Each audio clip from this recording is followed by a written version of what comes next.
Æ, alveg, svo fór sem fór, það var frekar erfiður leikur fyrir Haukastúlkur í dag. En getur fyrst að þið voru bara að spila á Íslandingum í dag?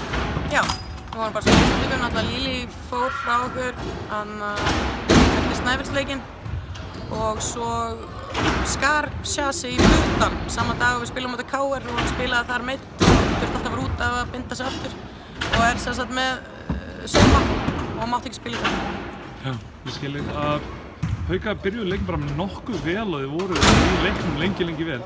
En svo kemur þessi þriðji leikluti, getur þið tala hvað gerðist í honum?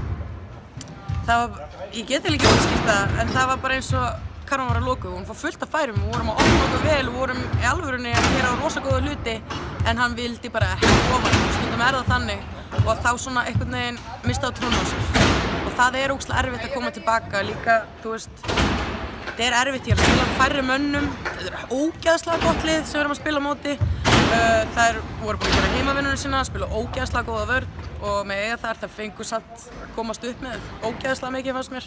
Ég er mjög ósátt með heitt hérna brot þegar kaninn hjá þeim greip í löppina á Evu og feldana og ég er mjög ósátt með það skulle ekkert að vera gert í því. En það sem sagt, já þetta var erfið leikur, það eiginlega bara svona sagan okkar að dómarar byrja að dæma okkur í fjórða leikluta. Dæma ekkert fyrir það og það var eiginlega þannig að náðum við að komast aftur inn þegar við fengum það sem átti skilið fannst mér, en já. Þið svona, hvað segirðu eiginlega við leikmenn í milli þriðja og fjórða leikluta og hvað hugafar liðsins þíns núna þegar þeir eru ekki fallnar en þeir eru ekki að vera úrslitakeppni? Hvernig eru þið að nálgast seinustu leiki tímabilsins? Hvort spurningin á ég svara?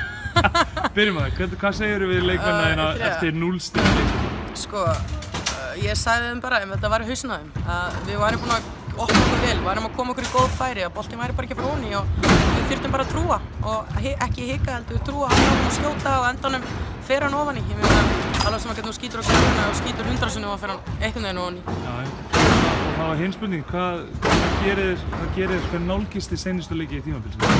Við erum bara að reyna að hafa gaman og við erum að reyna að læra hver einstu reynslu, við erum að reyna að lifa í núinu og læra af reynslunni og bara kunna meta allt sem við fáum og við ætlum að reyna að kunna meta einmitt þetta mótlæti að fá þetta á okkur. Ég meina við lærðum helling á þessum leik og ég vona að við getum tekið frá þessum leik og lært að því að mér fannst við svolítið svona með lítið sjálfstress, við vorum ekki að gera sömu hluti, við erum búin að gera í síðustu leikjum og það kannski svolítið þannig þegar maður er upp á móti besta liðinu, við erum upp á móti helinu en mér vantaði svolítið meira frá þeim bara að vera þar sjálfar og full force og ég vona að við lærum það að það skiptir ekkert máli hvernig það heldur bara alltaf reyna að vera maður sjálfur. Ég skil. Takk fyrir þetta. Takk.